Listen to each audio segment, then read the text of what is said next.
Shall we crack on? Yes, we shall.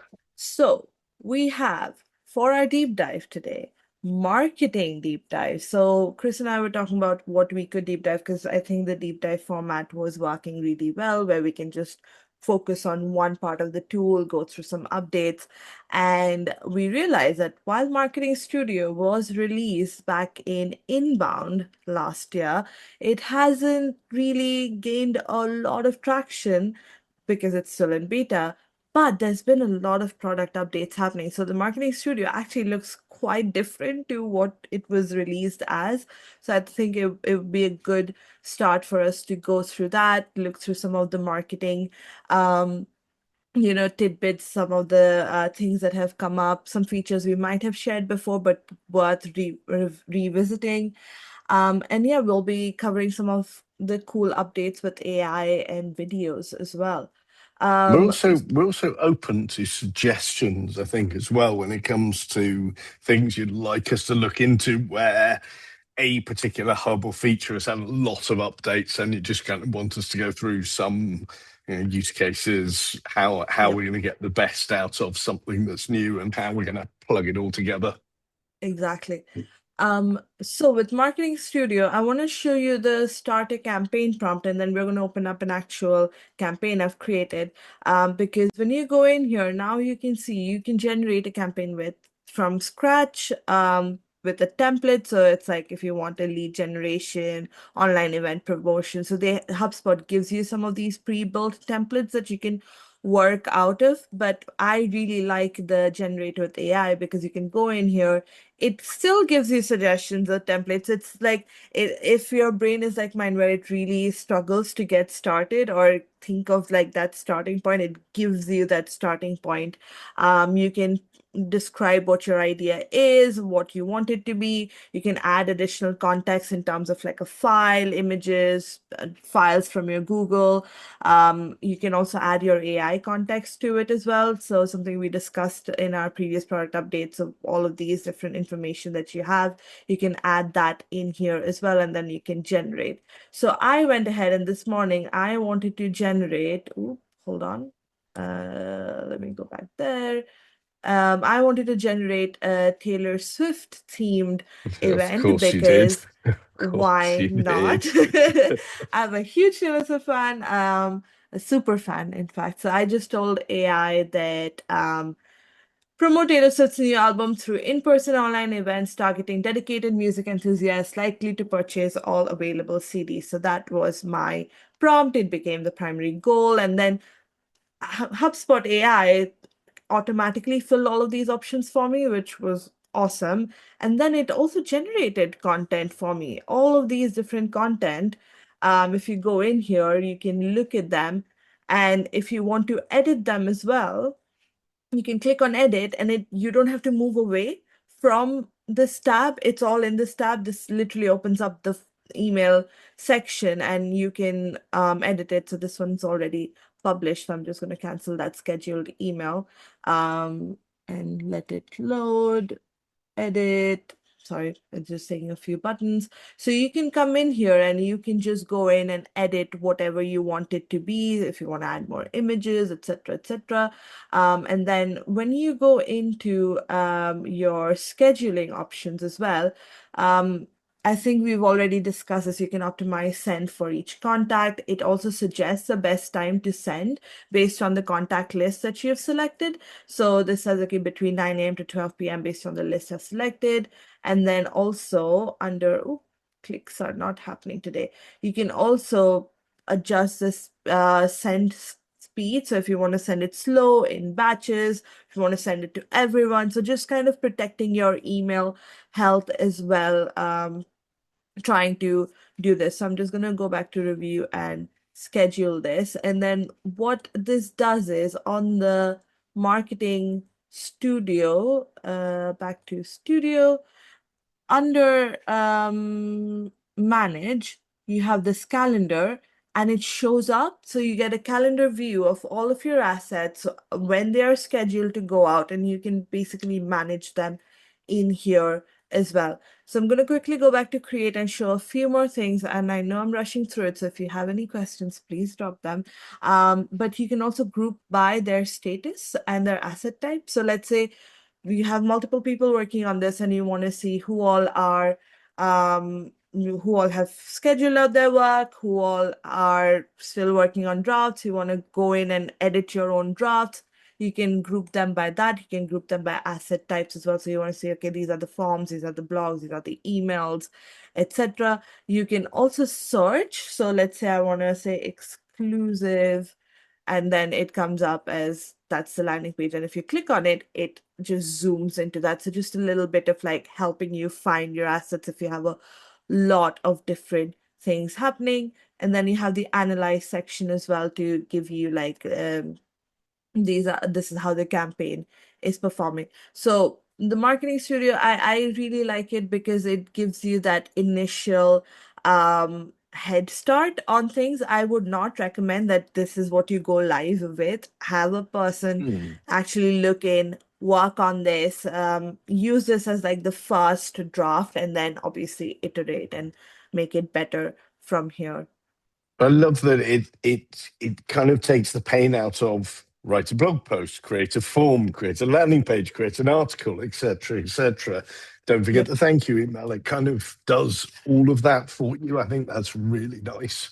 Exactly. It's like you have this now, you have this whole list and you have a starting point everywhere and you just go in, finish it up, go in, finish it up. So really cool. The other thing I want to show is when you want to generate an image with AI, you can now edit that image. So I've said generate an image of a bear holding a Taylor Swift album, keep it the size of a rectangular Facebook cover because I'm going to use it in the landing page. And then if I click on edit, it gives me the option to crop, add a text, add an image, or if you have Adobe Express connected, you can directly sync with that and edit it in Adobe Express. So I'm just going to quickly crop it a little bit here. I'm going to save These are all that these crop. hidden things that they've literally snuck a bunch of this stuff in because the beta's been open for a year and nobody noticed any of these things. Exactly. And then if I save the image and I'm going to insert it, big orange button, and now that's the image of my landing page because I like a bear holding a Taylor Swift album. Um, and then I'm breezing through this, but the next one is with videos. In the past, sharing videos was really difficult because there were like 5 different streams of like you share it through here, you embed through this button, you add it to your social post to another button. But now you have this like little share button here where you can have advanced features where you can select a custom domain for yourself. Or you can also check your video visibility. You can have your socials. If you want to just create a social post from it, you can just click on social. That brings you to the social composer, and you can just like create the draft for your post or publish it from here. You can download the video. So it just gives you a more compact, all of the options in one place. It hasn't introduced anything new, but it's just putting everything in one place for you. But my favorite bit here is whenever you have a video, you can go to clips and it generates some suggested short clips for you. So we have this product updates and it actually looks at HubSpot's quote rule angels will transform your sales process, new user object, stop losing form submission. So it gives you like this catchy little snippet from the video that it thinks will do well, and creates a short video content for you to just instantly post to your socials. So if I go in here and I click on edit, I can go in here, I can change it up if I think this is Mm. not the right clip, or if I want to add some transitions, etc., etc. And then I can just export it, and that will make it an actual video, which I can then add to my social posts as well. It'll come up here. So again, these are these small updates that have come in, which are so useful and handy to have. But I will now give it to Chris to share some more updates. That was our deep dive. And then we'll leave a gap so that the automatic clipping thing can know whether it's going to be doing it. whether it's going to be creating a clip for us. We Yes. will share, and here we go. So yeah, I think that's really cool because it basically means we can do this session. We'll have the video in 2 minutes. We can stick it into HubSpot. It will chop it up, Exactly. clip it up, and we can have all of these things out on the socials. So we've done marketing deep dive. We have high impact images I'm school of saving AI. that for I'm saving that for the next update because that's going to be That's a good big one. because I was quite surprised by it. So custom agents, public beta, we talked about agents and nobody actually had a bunch of people saying, we don't have them yet. It's rather mean that they're coming out of beta the same day they start using actual credits. But I think still, for all of you, we've got the credits, and if you haven't used any of the credits that you get, you've got 7 days or until your subscription anniversary day of the month until they reset. So there is probably some worth in starting to look. But what you'll get is what we talked about last week: the ability to create these agents, and there's help here as well. So they've actually changed this now from last week so that you've got your instructions, your actions, but Breeze can help you build the agent. So this is definitely something to be thinking about. Where are you going to get some value out of an agent? Annoyingly, every time you play with it, it creates one. But we've got things like qualification, various sorts. So it's definitely worth having a play and working some things out. Another nice little touch just on that we've seen is that the Breeze agent inbox, which you can find in Breeze Studio, in basically in the same place, agent inbox, and you can also bookmark it.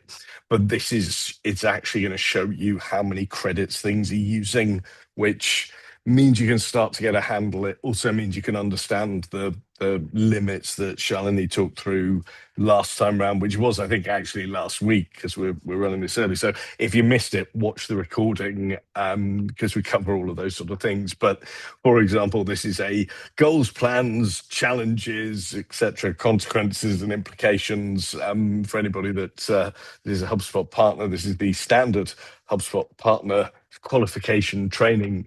But we've created this agent, and you can see it's using an estimated 83 credits to give you in-depth sales qualification. So I think that's well worth it. So definitely worth getting involved as your custom agents come out of beta.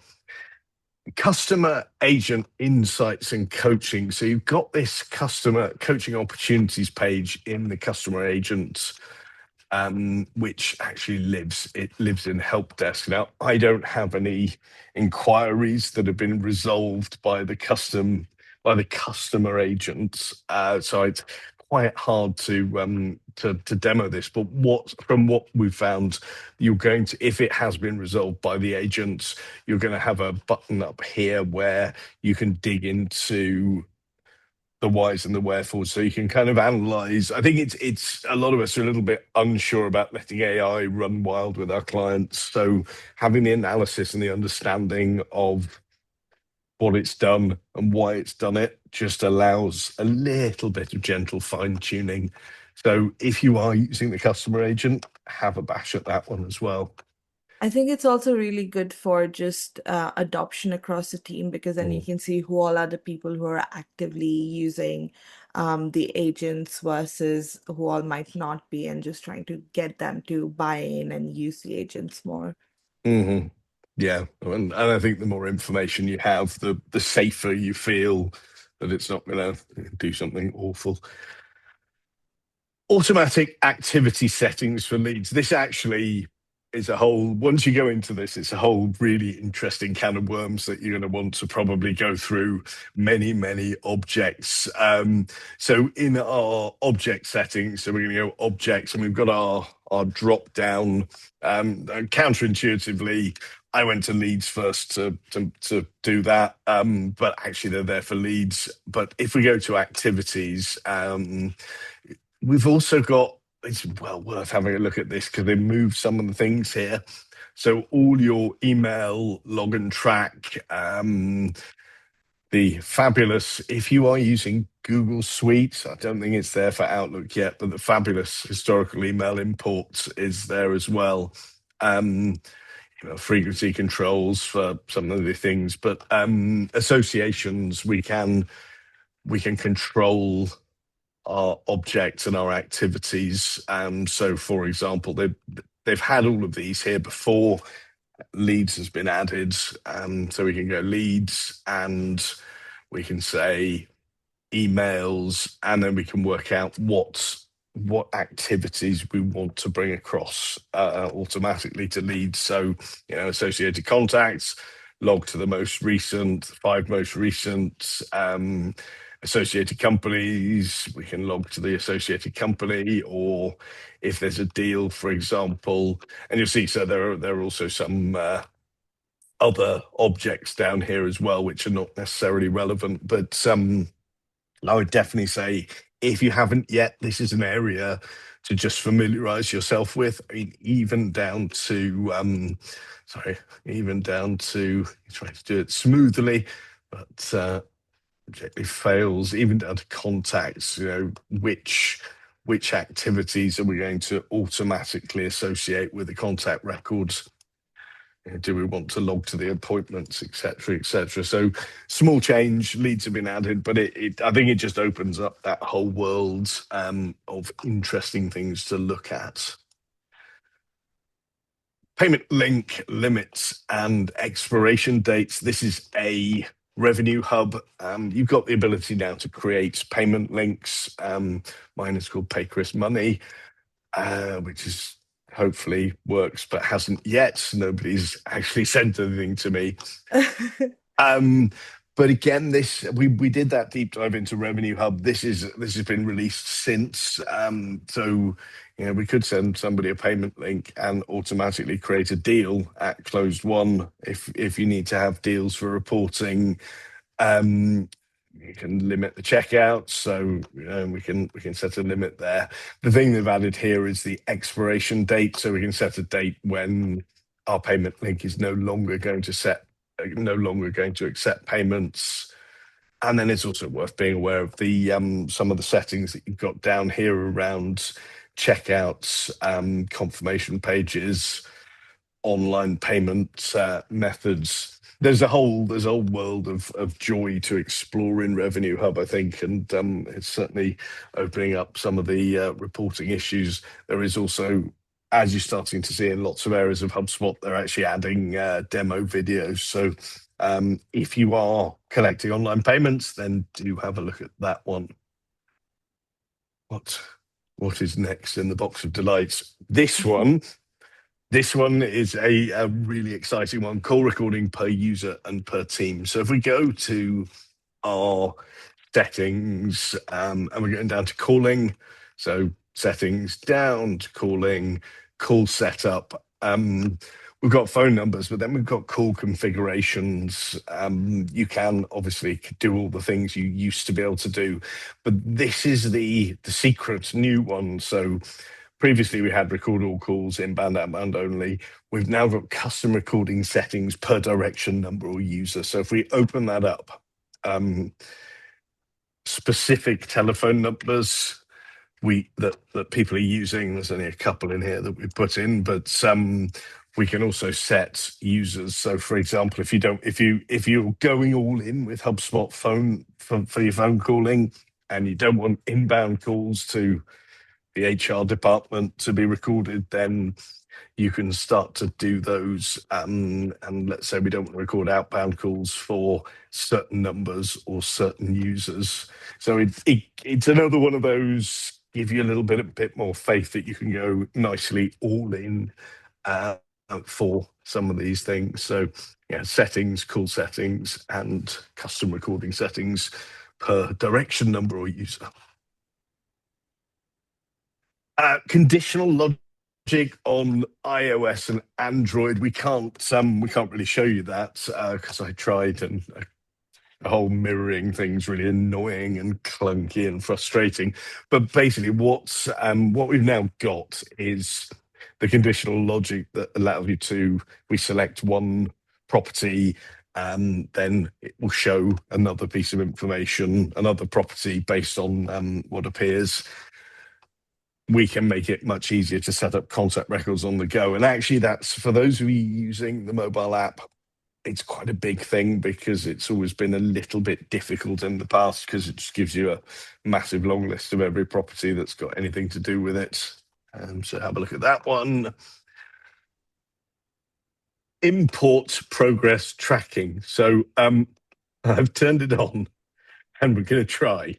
I have Ooh, not done this live demo. live So testing. I basically downloaded a bunch of records and I'm just re-importing them. I've done hopefully all my matching. I'm going to hit next. Let's create a segment. Good practice. They are legitimate interest. We're definitely not going to enrich them. And we're going to click finish imports. Now Oh, there we go. there's a So little bar. what we have is a little bar that That just, oh, okay. I don't know Okay. what's happening now.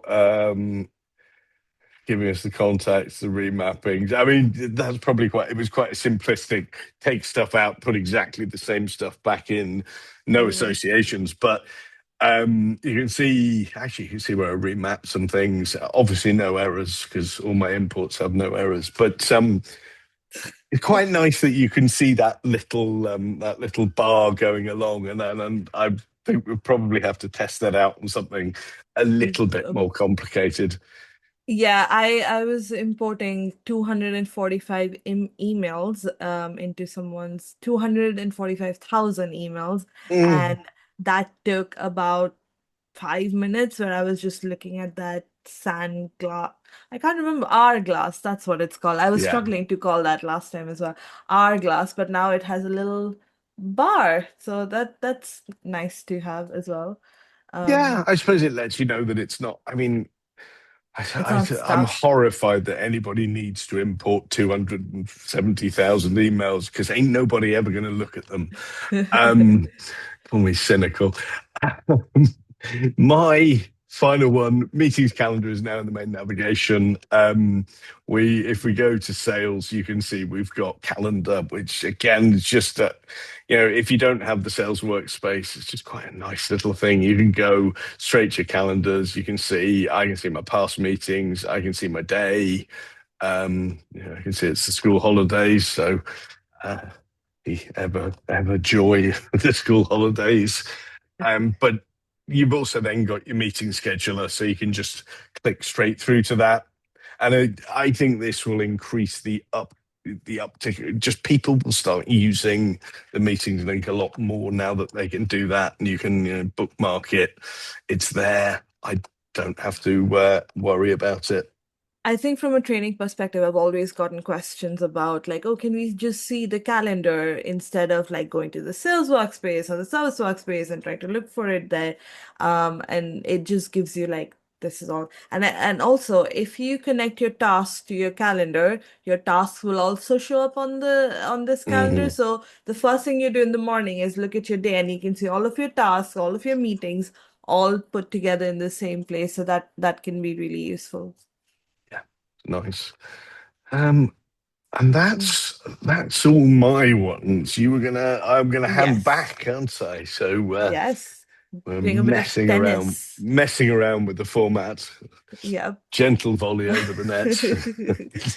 So I have two more things to share in the interest of time. One, I can't demo, but it is super big. I'm really excited about this because now you can have transactional SMS as an add-on. So previously you used to have transactional emails where you can send emails to people related to their purchases, invoices, services that you provide to them. These are not marketing emails. Please do not send marketing emails as transaction emails, but this has to do with their purchase of a service or a product. And now, not only can you email them those transactional SMS, transactional emails, you can now send them as SMS. So I know a lot of universities that have like payment reminders and enrollment information that they send through email, but they want to send it through SMS because some countries, their audience are more receptive to SMS than email. And this just solves that problem for you, where you can now meet your customers or your client base at a point of communication that makes sense for them. And that can be that SMS rather than email. The next thing I want to look at is column level filtering. And if you haven't seen Chris's video from yesterday, Mm. this is so exciting because now you're I've always told my clients that this is a glorified spreadsheet. This view that you have is like a spreadsheet where you can just go in and fill information. But oftentimes you want to filter stuff and you have to go to advanced filters, you have to look at the fields. Ooh, I just noticed something. Oh, okay. That's an update for us to look at. But you want to go in here and you want to then put the filters, and it's just a lot. But if you're already working on your view, you might have a view that you have every day that you open up with the specific columns that you need. You can go in here, click on this, and then filter by this column. And then it gives you the option to, if it's a drop down, select what your option is going to be. It also gives you the logic of none of, known, unknown, which these quick filters have also started doing. This was not a thing before, where quick filters was always like, is any off? It was always yes. So has to be contact owner is this person. But now you can kind of go in here and select the different logic here. So I'm just going to go back. We're going to filter by this column. Is any off? And I'm going to say funding secured, and that automatically filters it for you. So just so much better user experience that you have here. And you get like different things that you can also, I think Chris showed this last update, you can sort it by the ascending, descending. You can look at the column insights. So Breeze will then come in here and see, okay, you have all of these contacts. It'll give you like, shows only 10 and no other statuses. It may indicate the other funding status don't exist. It gives you like a small report, but obviously if it's a big, like if it's like the amount, for example, or if it's like a phone number or a region, those fields will give you a lot of insights as well here. So And we they are on stack. time. Oh yeah, they do Yeah, stack I as managed to well. get them all across the screen, adding extra filters. In my Wow. test, they're all is known just to make sure. I wonder if at some point they're going to allow us to create formulae for the cells. Oh, I don't that's know. gonna be That's awesome. just a. It just feels like that's almost the direction, and then that finally means that we can say stop using Excel, put everything in the CRM, don't export Yes. it. Exactly. And I Uh, think the advanced filter always scares people off because the logic feels a bit mm, confusing for someone who might not be used to like the coding logic and stuff. But it's just made it so much easier. But yeah, that's it. We're at time. There's a few more updates that we're going to share next time. yeah, we're back Must, to every 2 weeks now, aren't we? After yep, HubSpot's week of rest. yep. Um, Julie says, massive help to my team without having to train them on quick filters or advanced filters. Exactly.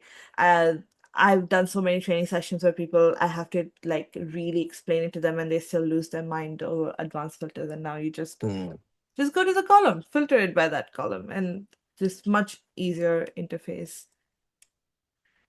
Awesome. nice and simple. Right. Well, we'll see you in a couple of weeks, folks. Thank you very See you. much. Thank you. Bye.